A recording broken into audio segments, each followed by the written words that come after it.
সিংড়ায় BNP প্রার্থীর মনোনয়ন বাতিলের দাবিতে মহাসড়ক অবরোধ। কাবিল উদ্দিন কাফি, সিংড়া। নাটোর সংবাদদাতা এর পাঠানো তথ্য ও ভিডিওচিত্রে দেখুন বিস্তারিত প্রতিবেদনে। নাটোর ৩ সিংড়া আসনে বিএনপি প্রার্থীর মনোনয়ন বাতিলের দাবিতে মহাসড়ক অবরোধ করে বিক্ষোভ করেছে মনোনয়ন বঞ্চিত প্রার্থী ও জেলা বিএনপির যুগ্ম আহ্বায়ক দাউদার মাহমুদের কর্মী সমর্থকরা। এই আসনে বাংলাদেশ জাতীয়তাবাদী দল বিএনপি কর্তৃক অধ্যক্ষ আনোয়ারুল ইসলাম আনোকে ধানের শীষের দলীয় প্রার্থী ঘোষণা করা হয়েছে। এরই প্রতিবাদে দাউদার সমর্থকরা সিংড়া বাস স্ট্যান্ড, নাটোর বগুড়া মহাসড়ক অবরোধ করে বিক্ষোভ করে। মঙ্গলবার ৯ ডিসেম্বর বিকেলে সিংড়া বাস স্ট্যান্ডে তেল পাম্পের সামনে এ অবরোধ কর্মসূচিতে পালন করেন কর্মী সমর্থকরা। বিক্ষোভ মিছিলে তানুর মনোনয়ন বাতিলের দাবিতে বিভিন্ন স্লোগান দেন কর্মী সমর্থকরা।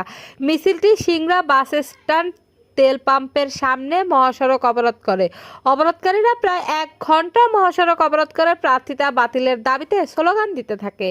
এ সময় মনোনয়ন প্রত্যাশী ও জেলা বিএনপির যুগ্ম আহ্বায়ক দাউদার মাহমুদের অনুরোধ অবরোধ তুলে নেন তার সমর্থকরা।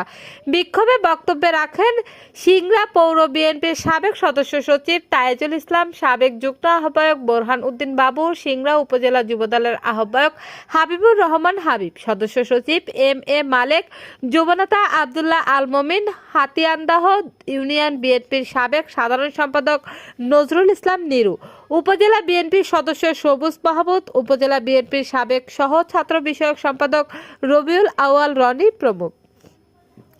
সিংড়া উপজেলার কয়েক হাজার বিএনপির নেতাকর্মী এতে অংশ নেন। বিক্ষোভ সমাবেশে বক্তারা বলেন, আমরা বিগত ফ্যাসিবাদের সময়ে মাঠে থেকে নির্যাতিত হয়েছি, জেল খেটেছি, তবুও মাঠ ছাড়িনি। যিনি দীর্ঘ ১৭ বছর সকল আন্দোলন সংগ্রামে রাজপথে থেকে নির্যাতিত হয়েছে, আজ তাকে মনোনয়ন দেওয়া হয়নি।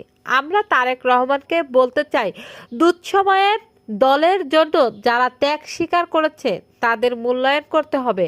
আমাদের একটাই দাবি, প্রাথমিক মনোনয়ন বাতিলের দাবি জানাচ্ছি। নাটোর ৩ আসনে বিএনপির বিজয় নিশ্চিত করতে হলে দাউদার মাহমুদকে মনোনয়ন দিতে হবে। বিক্ষোভ শেষে বিএনপি চেয়ারপারসন ও সাবেক প্রধানমন্ত্রী বেগম খালেদা জিয়ার সুস্থতা কামনায় দোয়া অনুষ্ঠিত হয়।